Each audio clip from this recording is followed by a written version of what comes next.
അല്ല ട്രിച്ചിക്ക് ഒരുപാട് ബസ്സുള്ള ഈ സമയത്ത് എന്തിനാ ഈ ലാറിയിൽ വരുന്നത്? ബസ് നമ്മൾ പറയുന്ന സ്ഥലത്തൊന്നും നിർത്തില്ല. എല്ലാം ഒരു കാരണമുണ്ട്. അതിരിക്കട്ടെ, 2 സ്മോൾ അടിച്ചോട്ടെ. സ്മോളോ? വേണമെങ്കിൽ ചേട്ടനൊരു കട്ടിങ് തരാം. എന്നാ ഓക്കെ മോനെ, നമുക്ക് ഈ ചെറുതൊന്നും അങ്ങനെ ശരിയാവില്ല. ചുരുങ്ങിയതൊരു ക്വാർട്ടറെങ്കിലും വേണം. ശരിയേട്ടാ, ഗ്ലാസ് എന്തെങ്കിലും ഉണ്ടോ അവിടെ?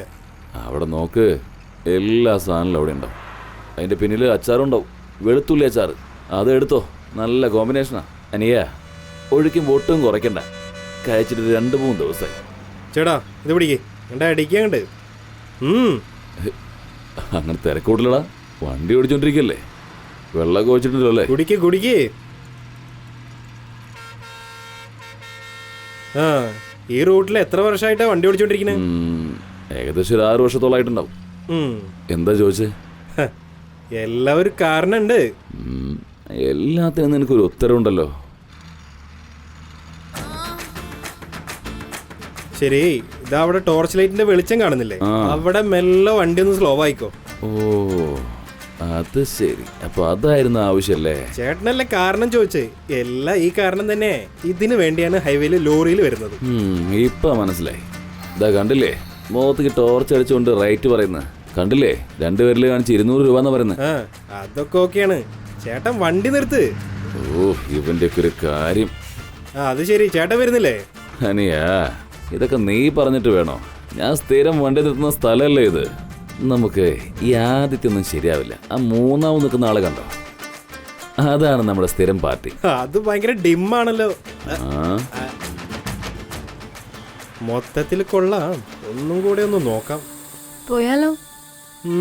ഞാൻ നിന്നെ എവിടെ കണ്ടിട്ടുണ്ടല്ലോ ഇതിനു മുമ്പ്. ഒരു പെണ്ണിനെ നന്നായിട്ട് അനുഭവിച്ചാണ് അറിയേണ്ടത്, അല്ലാതെ അന്വേഷണം നടത്താൻ പാടില്ല. വാ. തത്വം പറച്ചിലൊന്നും ഒരു കുറവുമില്ല.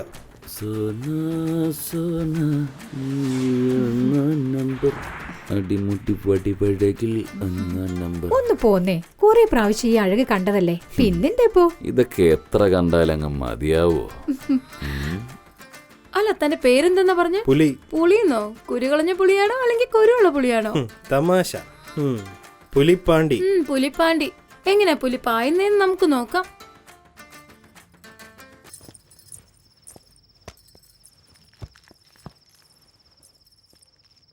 ഏയ്, എന്താ വന്നുടനെ കിടക്കണ്? ഇതിനൊക്കെ ഒരു മൂഡ് വരണ്ടേ? പിന്നെ താൻ തരുന്ന ഈ 200 രൂപയ്ക്ക് ഞാനിനി തന്നെ മൂടും ചൂടും ആക്കാം. തനിക്ക് മൂടാവണമെന്നുണ്ടെങ്കിൽ തന്റെ ഭാര്യനെ വിളിച്ചിട്ട് വല്ല ഊട്ടിക്കോ കൊടൈക്കനാലിലോ പോയി റൂം എടുത്തിട്ട് മൂടാക്കാൻ നോക്ക്. സമയമായി, എനിക്ക് വേറെ പാർട്ടി അറ്റൻഡ് ചെയ്യാനുള്ളതാ. ഇത്രയും തിരക്ക് പിടിക്കണം, പെട്ടെന്ന് പറഞ്ഞയക്കോ. നിക്കടോ. ഏയ്, നീയല്ലേ ചോദിച്ചേ പുലി എങ്ങനെ പായണേന്ന്? അതുകൊണ്ട് ചക്കക്കൂട്ടാൻ കണ്ട ഗ്രഹണ പിള്ളേർ പോലെയാണോ? എന്നാ ഇത് വെച്ചോ, ഒരു സേഫ്റ്റിക്ക്. ഇതെന്തോന്ന് ഒരെണ്ണം മാത്രം? 2 എണ്ണം കൊണ്ടാ? സ്റ്റീൽ ബോഡിയല്ലേ? ഡോ, ഇത് കപ്പലണ്ടി മുട്ടായി അല്ല, കോണ്ടമാണ്. ശരി, ഒന്നങ്ങോട്ട് തിരിഞ്ഞിരുന്നോ. ഈ കോണ്ടം എന്താ സർക്കാർ ഹോസ്പിറ്റലിൽ നിന്നാണോ വാങ്ങിച്ചേ? മര്യാദക്ക് ഇടട്ടോ. എന്നാ പിന്നെ നീ തന്നെ വന്ന് ഇട്ടോ, പഠിപ്പിക്കാൻ വരുന്നവള്.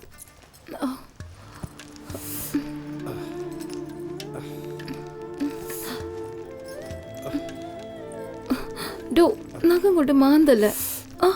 നല്ലപോലെ കെട്ടിപ്പിടിക്കേ. എന്നാ 500 രൂപ തരാൻ പറ്റോ? നീ ആദ്യം കമ്പനി ഒക്കെ തരാൻ ഞാൻ. ചേച്ചി, എനിക്കൊരു പെഗ് വേണം. ചേച്ചി പുകഞ്ഞിട്ട് പാടില്ല, എനിക്കെന്താ? എന്താടി? ഒന്നും പറയണ്ട. മാന്തി വിട്ടോ? നീർന്നല്ലോ, കൈ പിടിച്ച് മാന്തി വെച്ചിരിക്കോ. ഇനിയൊരു ഗ്ലാസ് എന്താ? ഇതിനേലും ഭേദം ബോംബെ റെഡ് ലൈറ്റാ. ബ്ലൗസും വലിച്ചു കീറി. ആ വെറു പിടിച്ചവൻ അമുക്കോ എന്റെ കൈയും പോയി.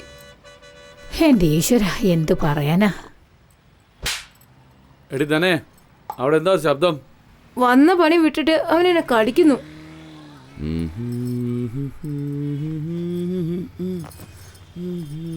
എന്ത് പാട്ട് പാടിക്കൊണ്ടിരിക്കുന്നേ? ഉറക്കം വരുന്നുണ്ടോ? എനിക്ക് ഉറങ്ങാൻ വേണ്ടിയല്ല ഞാൻ പാടിയത്, നീ ഉറങ്ങാതിരിക്കാനാ ഞാൻ പാടിയത്. അല്ല, ഇവിടെ എത്രയോ പെണ്ണുങ്ങളില്ലേ, എന്തിനാ എന്റെ അടുത്ത് തന്നെ വരുന്നേ? അത് എന്താ കാര്യം എനിക്കറിയില്ല. നിന്നെ കണ്ടാ പിന്നെ അങ്ങനെയാ. എന്താ പായും തലേണൊക്കെ ആയിട്ട് നല്ല സെറ്റപ്പിലാണല്ലോ. ഇതൊക്കെ നിനക്ക് വേണ്ടിയല്ലേ? അല്ല, ഇങ്ങനെ കഥയും പറഞ്ഞിരുന്നാ മതിയോ? പറഞ്ഞ പോലെ അത് ശരിയാണല്ലോ. ഇപ്പോൾ ശരീരങ്ങളല്ലേ സംസാരിക്കേണ്ടത്. എന്നാ പിന്നെ കാര്യങ്ങൾ അങ്ങനെ അങ്ങോട്ട് നടക്കട്ടെ അല്ലേ?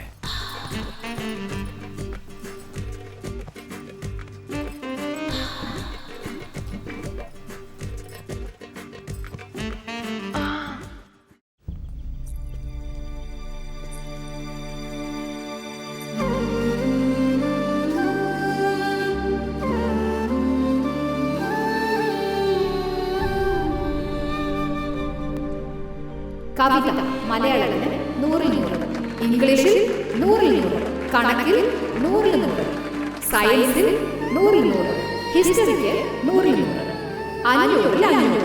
Very good, congratulations. നീ നന്നായി വരുമോ? 200 രൂപയും കൂടി ഇട്ട് തരാൻ പാടില്ല. നന്നായിട്ടല്ലേ ഞാൻ കമ്പനി തരുന്നത്. എല്ലാ പൊസിഷനും ഓക്കെ അല്ലേ? പിന്നെ 500 തന്നാൽ എന്താ?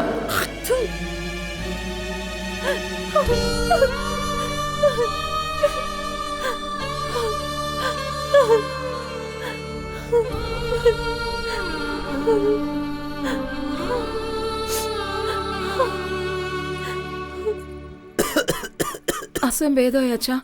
ഇപ്പൊ കുറച്ച് ഭേദമുണ്ട്. അമ്മേ, ദാ വരുന്നു കവിതേ. അമ്മേ.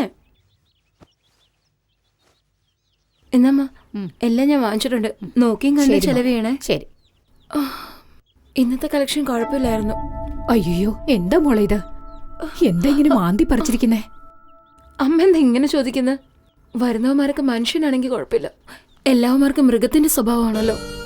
അയ്യോ എന്റെ മോളെ. കുറച്ച് മരുന്നിട്ടു അമ്മ. ശരി മോളെ.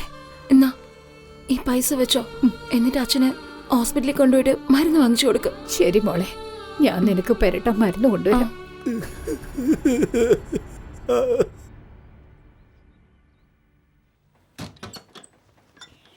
എടോ, എന്റെ മരുമകന്റെ അടുത്ത് ഒന്നും പറയാൻ പറ്റൂല. അവൻ ചൂടുവെള്ളം കാല് വീഴുന്നത് പോലെ തുള്ളിച്ചാടിക്കൊണ്ടിരിക്കും. മനസ്സിലായോ തനിക്ക്? സൂക്ഷിച്ച് മര്യാദക്ക് പോവാൻ നോക്ക്. പോയിട്ട് ഉടനെ തന്നെ ഫോൺ ചെയ്യണം. ഒന്ന് പോന്നേ. എടാ സൂക്ഷിച്ചുകൊണ്ടോ. ആ ചേട്ടാ, ഞാൻ ലോഡ് കയറ്റിയിട്ട് സേലം വഴി അങ്ങ് കോയമ്പത്തൂർ പോവാ. അത് വഴി കുറച്ച് നീ എന്റെ അടുത്ത് പറയുന്ന കളി എന്റെ മരുമന്റെ അടുത്തൊന്ന് പറയൂ. എടാ അങ്ങോട്ട് പിന്നല്ലത് ചേട്ടാ. 5 ചാക്ക്. ആ 3 ലോഡിന്റെ ബില്ലടിച്ചില്ലേ? ഇപ്പൊ തന്നെ ആ പെട്ടെന്ന് ചെയ്യേ. ഓ, അപ്പോഴേക്കും തുടങ്ങിയോ ഇതിന്റെ ഡൈനിങ് ഐറ്റംസ്? എന്താ അത്? എപ്പം നോക്കിയാലും പൊതിയും കെട്ടി വെച്ചേക്കും. നിനക്ക് നിർത്താറായില്ലേ? ആ ചേട്ടാ, നിങ്ങളുടെ മരുമോൻ എത്രയും പെട്ടെന്ന് പെണ്ണ് കെട്ടിച്ചു കൊടുക്ക്. ഇത് എപ്പോഴും ഇങ്ങനെ പൊതി ഭക്ഷണം കഴിച്ചാൽ എങ്ങനെയാ? മോനെ, എൻ്റെ പരിചയത്തിൽ നല്ല പഠിപ്പുള്ള സുന്ദരിയായൊരു പെങ്കൊച്ചുണ്ട്. ഒന്ന് ആലോചിക്കട്ടെ. ശരി ശരി, ഇതൊക്കെ ആരോട് പറയാനാ? ഒന്നും പറ്റില്ല. നീ ഒന്ന് പ്രേമിച്ചെങ്ങനെ കല്യാണം കഴിക്കടാ. പ്രായം ഇങ്ങനെ കൂടി കൂടി പോവല്ലേ? നോക്ക് വേണ്ടി നീ കാണുന്ന ഹോട്ടലിലെല്ലാം കയറി കാപ്പ് കുടിക്കുന്നവനാ. എന്നാ എന്റെ മരുമോനോ ഇഷ്ടപ്പെട്ടാലും വെച്ചതാ മാത്രമേ കഴിക്കുള്ളൂ. അതാ എന്തിനാന്ന് ചോദിച്ചേ. ചേട്ടാ, ഈ പ്രായത്തിലല്ല ഇഷ്ടപ്പെട്ട സാധനങ്ങളൊക്കെ കഴിക്കേണ്ടത്. വാരി കൊടുത്താ ബേന്ന് ഛർദിക്കും. അതെ ബാല, വറുത്ത മീനും പൊരിച്ച കോഴിയും വെച്ചിട്ടുണ്ട്. വൈകുന്നേരം വീട്ടിലേക്കൊന്ന് ഇറങ്ങുന്നോ? നിങ്ങളുടെ ജോലി എന്താ വെച്ചാൽ അത് ചെയ്യേ. ജോലി നോക്കാനല്ലേ വിളിക്കുന്നേ? എന്റെ പൊന്നു പെങ്ങളെ, അവന് ഫ്രഷ് ആയി കൊടുത്താൽ പോലും കഴിക്കില്ല. പിന്നെയല്ലേ നിന്റെ കെട്ടിയോൻ തിന്നെ ബാക്കി തിന്നാൻ വരുന്നത്. നീ ചെല്ല് ചെല്ല് ചെല്ല്. വെറുതെ എന്നെ ദേഷ്യം പിടിപ്പിക്കല്ലേ. ലോഡൊക്കെ കയറ്റില്ലേ? എന്നാ പോവാൻ നോക്കിയേ. വണ്ടിക്ക് ലോഡ് കറക്റ്റ് ആയിട്ടിരിക്കുന്ന പോലെ നിനക്ക് ഇതുവരെ ലോഡ് അങ്ങോട്ട് ശരിയാവുന്നില്ല. ചേട്ടാ, പോയിട്ട് വരാം. വേല, ഞാൻ ആ കാശിക്കട വരെ ഒന്ന് പോയിട്ട് വരാം. ഞാൻ വേറെ സ്ഥലത്തേക്കാണ് പോകണമെന്ന് നീ തെറ്റിദ്ധരിക്കണ്ട. അതുകൊണ്ടാ പറഞ്ഞിട്ട് പോണേ. ആ നിക്ക്, ഞാൻ ആ വഴിക്ക് തന്നെ പോന്ന്. ഞാനും കൂടെ വരാം. എനിക്ക് ബാങ്കിലേക്ക് ഒന്ന് പോകണം. ചിറ്റപ്പൻ ബാങ്കിൽ നിന്ന് ലോൺ എടുത്ത് ഒരു ലോറി മേടിക്കാന്ന് പറഞ്ഞിട്ടുണ്ട്. എന്താ നിന്റെ അഭിപ്രായം? ലോണൊക്കെ എടുത്ത് ചെയ്യുന്നത് വളരെ റിസ്ക് ആണ്. എന്താണെങ്കിലും ഒന്ന് ആലോചിച്ച് ചെയ്തോ. ലോറിയെ കുറിച്ച് പറഞ്ഞപ്പോഴേക്കും വണ്ടി പഞ്ചറായി. ആഹാ, ടയർ പഞ്ചറായല്ലോ. അത് തന്നെ ഞാനും പറഞ്ഞു. ഇത് പറഞ്ഞു തന്നെ വീണ്ടും പറയപ്പേണ്ട കാര്യമുണ്ടോ? എനിക്ക് വേറെ സമയം. എനിക്ക് പെട്ടെന്ന് അവിടെ എത്തണം. അല്ല, പഞ്ചറയ്ക്കാനുള്ള കാശുണ്ടോ? കാശില്ലെങ്കിൽ ഉരുട്ടിട്ട് പോ. എടാ ഞാൻ പറയട്ടെ. എനിക്ക് പഞ്ചറടയ്ക്കാനുള്ള കാശ് തരാൻ പറ്റില്ലല്ലേ? ഇനി ഞാനൊരു ലോറി മേടിച്ച് കാണിച്ചു തരാൻ തന്നെ.